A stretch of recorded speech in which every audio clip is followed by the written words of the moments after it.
This is the secret. Travel to Johor Bahru on a weekday. You will experience a complete different Johor Bahru. Imagine clearing immigration much faster, enjoying my favorite food without queuing, and shopping in peace. In this video, I challenge myself to visit Johor Bahru with just half a day on a weekday. I am bringing along a checklist of what I'm going to do. And I'm going to see if I can tick off every single one. Can a weekday in Johor Bahru really be the smartest way to travel? Let us find out. Today, I start my journey at Kranji MRT station. Probably the most popular and cheapest way for ordinary Singaporeans to get into Johor Bahru by public transport. Right outside the station, there are 4 cross-border bus services waiting to take passengers across the causeway. To beat the crowd, I choose to travel on a weekday instead of the weekend. Even so, I am a little late. There is already a short queue at the bus stop. It makes me wonder, why are so many people free like me on a weekday? Luckily, whether I get a seat or not does not really matter. Within about 10 minutes, everyone has to get off the bus for Singapore immigration anyway. Today, it takes me just 18 minutes to clear Singapore immigration and board the next bus. Crossing the 1.2 kilometer Johor-Singaporean Causeway is always traffic dependent. Today, there is a slight traffic jam, so the bus takes about 10 minutes to reach the Johor Bahru CIQ. Once I arrive the Malaysian custom, the process is much smoother. The automated immigration gates at JB makes entering Malaysia quick and seamless. And before long, I'm walking into JB Central. This is exactly why I prefer traveling to Johor Bahru on a weekday. I will spend less time queuing at the border and more time exploring the city. First thing first, I need cash. Until U-Trip or Wise decide to sponsor me, I'm still using the good old-fashioned method. Paper money. The moment I leave the checkpoint, I'm greeted by an entire row of money changers. Honestly, their exchange rates are almost identical. But if you bother to walk a little further to KOMTAR JBCC, you can usually get a slightly better rate because it always pays to walk a little bit. Am I changing a huge amount? No. Will I save enough for another plate of chicken rice? Also no. But getting a slightly better rate just makes me feel like I've beaten the system. And sometimes that's just good enough for me. One of the biggest items on my to-do list today is Pico Laser. Since I'm already at KOMTAR JBCC, I decide to drop by an aesthetic clinic to get a quotation first. For now, I'm not signing up yet. Hello. This is just my first quotation. I will compare a few more clinics before deciding. For the moment, this stays on my KIV list. From JB Central, I head back to the bus terminal, where buses fan out to almost every corner of Johor Bahru. Today, I'm taking bus J11. The fare? Just 150 ringgit. The bus leaves the busy city centre, cruise along the coastal highway with Singapore on my left-hand side, and then turn inland into the heartland of Johor Bahru. About 20 minutes later, I get off at Taman Sentosa. The number one item on my checklist today is the dentist. But there is one problem. Most dental clinics close for lunch. So instead of staring at a locked door, I do what any sensible foodie would do. I go for lunch first. I check Google Maps and spot a place that has been sitting on my wants to go list for ages. My target for today is Cathay Bak Kut Teh. It is about a 10-minute walk from the main road. The first surprise, it only has a 3.8 star Google rating. The second surprise, it is hidden inside an old rundown market. Most people would probably walk away. Me, the older the market, the higher my expectations. If a store survives here for over 40 years, it must be doing something right. The store is as traditional as it gets. No fancy kitchen, no modern equipment. Everything is cooked right in front of me. It feels less like a restaurant and more like someone else's home kitchen. I ordered a bowl of bak kut teh, plus a side dish of fried bitter gourd with egg.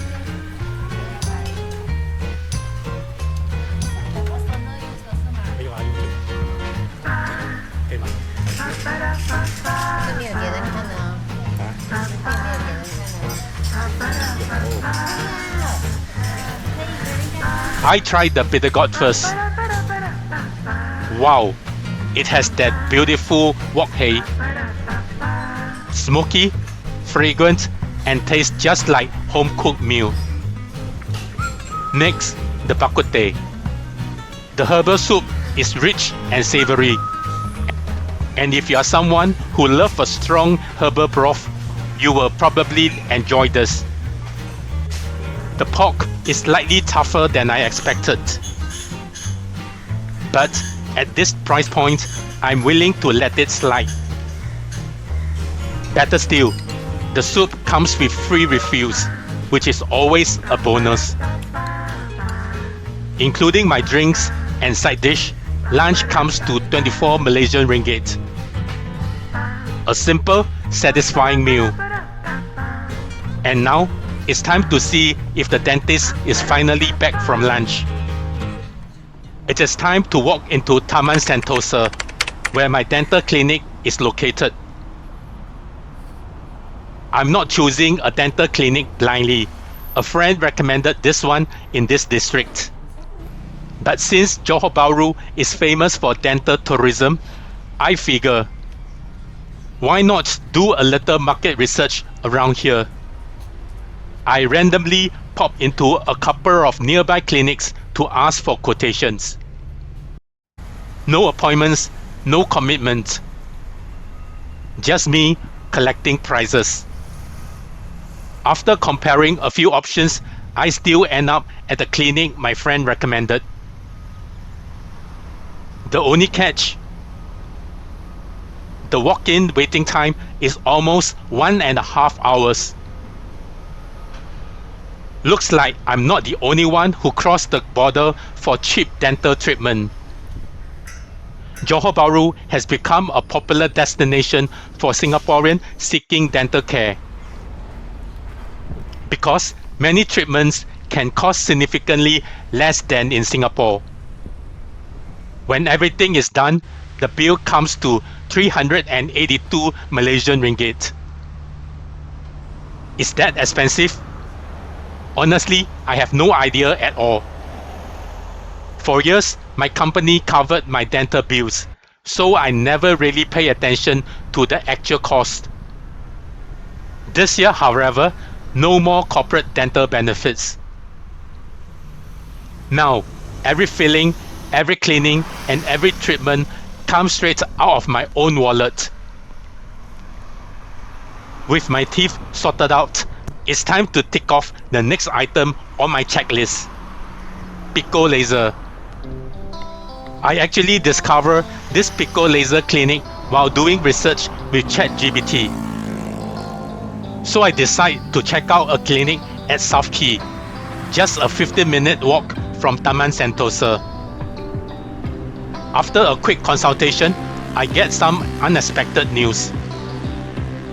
The consultant tells me I'm not suitable for the treatment right now because I have not been using sunscreen regularly. If I can't commit to wearing it consistently, then there's no point spending money on a treatment that I may not maintain. Sorry. Hello. So for now, Pico Laser goes straight back onto my KIV list. Sometimes the smartest decision is knowing when not to start. The next item on my Johor Bahru checklist is finally here. Mid Valley Southkey. The moment I arrive, wow, that's one grand entrance. Everything here is gold painted, shiny and screaming, welcome, come and spend your money. Opened in the year 2019, Mid Valley Southkey is the largest shopping mall in Johor and one of the biggest outside the Klang Valley. Among all my Singaporean friends who comes to JB regularly, I think I'm the last person to finally visit this place. Better late than never.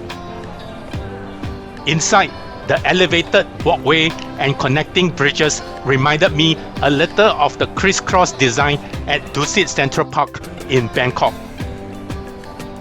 Maybe it's just me, but it definitely gives off a similar vibe. What I like most is the interior. The mall uses lots of warm wood tone instead of cold white lighting, making the shopping mall feels modern, cozy, and surprisingly timeless. Even though Mid Valley Southkey has been around for a few years, it still feels fresh. And then there's the cinema. Quite a few of my Singaporean friends swear this is their go-to cinema in Johor Bahru.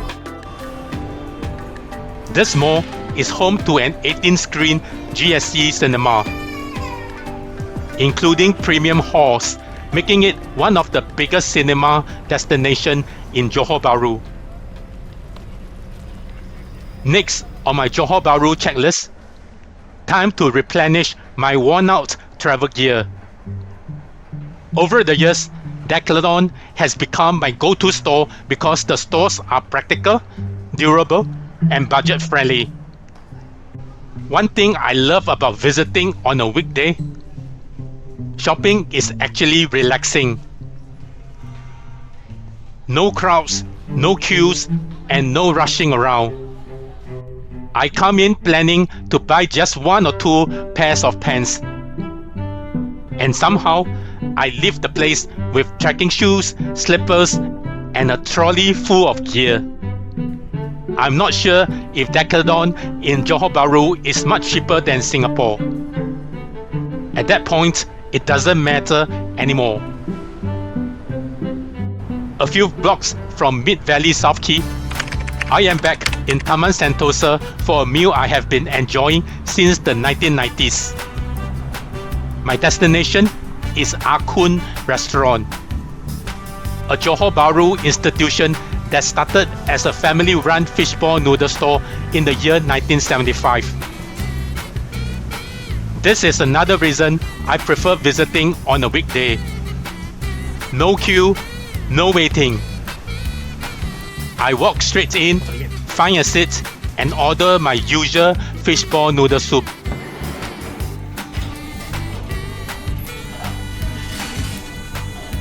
One mouthful later, it still tastes as good as I remember. The fish balls are fresh and springy, while the soup is light, sweet, and full of seafood flavors. Some food brings back memories. Today's Johor Bahru trip is really just an errand run. With everything on my checklist completed, it's time to head back to JB Central and return to Singapore. I hop onto the pink public bus expecting a normal ride. But I accidentally discover a hidden gem. The bus takes the Eastern Dispersal Link, an expressway built to bypass the congested roads around the Johor Bahru CIQ. Along the way, I pass Stulang Laut, where the waterfront promenade looks calm, peaceful, and surprisingly scenic on a weekday. Looks like I've just found another place to explore on my next Johor Bahru trip. On the bus, I chat with another passenger who tells me to check out R&F Mall. I have heard so much about the R&F Mall over the years, but somehow I have never been in it. So why not? Like the Mid Valley Southkey, R&F Mall opened in the year 2019. Again, I think I'm one of the last people to visit it. My first impression? This mall is much quieter than the Mid Valley, especially on a weekday evening. Many of the upper floor shops units are still vacant, giving the mall a surprisingly peaceful atmosphere. There is this Womei Cineplex, which is the official cinema operator located at the R&F Mall. The lobby of the Cineplex looks quiet when I visit. Next door is the iconic Permaisuri Zarith Sofiah Opera House, the diamond-shaped landmark that is impossible to miss whenever I cross the Causeway. It too feels quiet today. But with the RTS Link opening nearby, I have a feeling this whole area will become much busier in the future. Until then, this whole R&F complex looks like a mega condo development with probably a bustling durian store at the street level said to attract Singaporean durian lovers.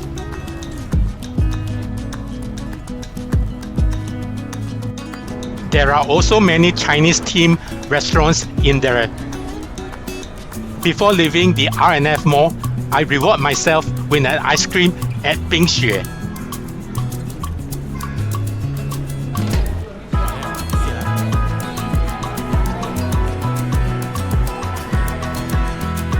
I heard there is a pedestrian linkway between Johor Bahru CIQ and R&F Mall. Let me try looking for it and walk through it. This pedestrian linkway connecting the R&F Mall directly to the Johor Bahru CIQ checkpoint is a fully sheltered 650-meter walkway that takes about 8 to 10 minutes to walk. That is the end of my half-day weekday adventure in Johor Bahru. If you enjoyed this video, please like, comment, and subscribe for more budget-friendly travel adventures. I see you in the next destination.